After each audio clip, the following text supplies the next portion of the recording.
Ayan, isang mapagpalang magandang umaga sa ating lahat. Ngayon ay October 12, 2023 at ang oras ay 11:16 a.m. Okay.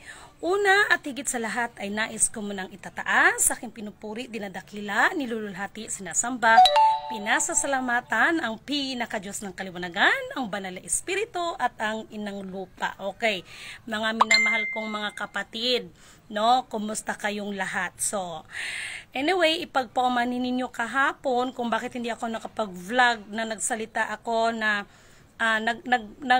nagpasabi ako na mag-vlog ako regarding sa NFA at saka sa DNR.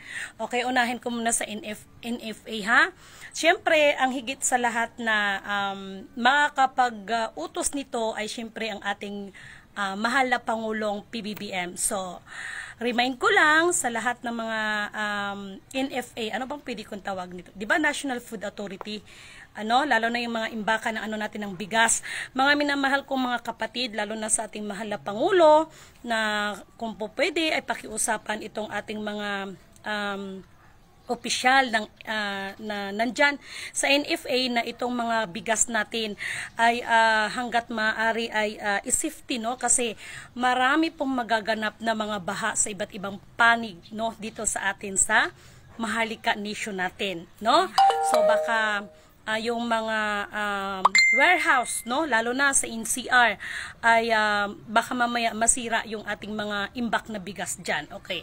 Para naman sa mga minamahal ating mga kapatiran sa DNR, nakikiusap, ito'y mensahe po sa inyong lahat dyan, no, na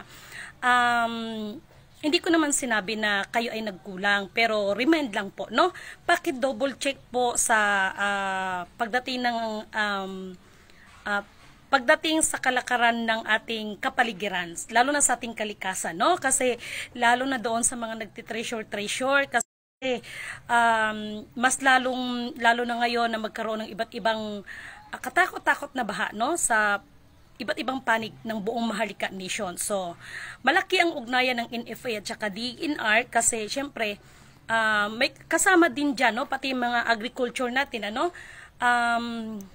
ayan, sorry tutukan yung mga ano na yan, yung mga bagay-bagay na yan. Okay. Pangalawa, sa ating pagva-vlog ngayon ay meron lang po akong gustong liliwanagin. Tungkol na naman ito sa issue na pinaratangan ng inyong abang lingkod na terorista, kampo ng kabal, kampo ng Illuminati, kung ano-ano na at mga viewers. Nakatanggap kasi ako ng mga link, no, na sinasabi, no, pero wala naman nakalagay doon na na mismo sa Ate Helen Abdul-Rajak. Para doon sa mga minamahal nating mga kapatid, no?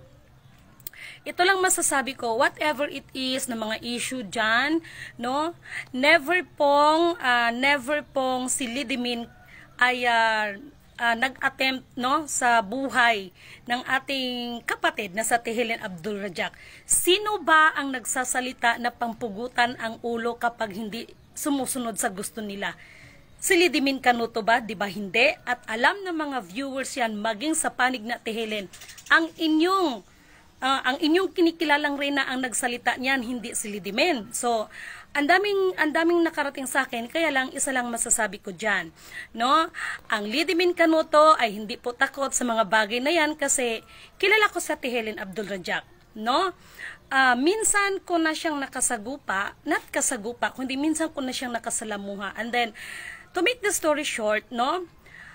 Hindi marami akong narinig against her, pero hindi ko siya ging-judge, pero nung ako na ang kanyang inano, kasi dahil sa mga salita-salita ng mga hatid-hatid, kaya para dyan sa mga minamahal nating mga kapatiran, ang Lidimin Canuto po, ang aba ninyong lingkod, ay never pong nag-death threat sa inyong kinikilalang Reyna Kuno at Hari Kuno.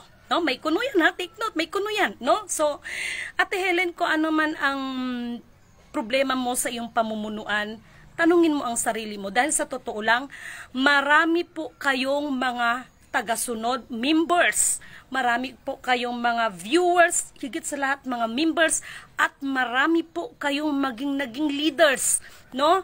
Na sila po ay nakikipag-ugnayan sa akin. Maging doon, no, kay Eduardo Miranda, marami po siyang mga followers na umaano sa akin, but never ako, no? Hindi ho katulad sa inyo no na lahat na yata ng halos ng Facebook friend ko, sa Messenger friend ko, isa-isahin na, i-unfollow nyo si Lidimin kasi ganito yan. So, alam nyo, hindi bobo ang mga tao, okay? Ako kasi never ako nag-convince na, dito kayo sa akin pumanig,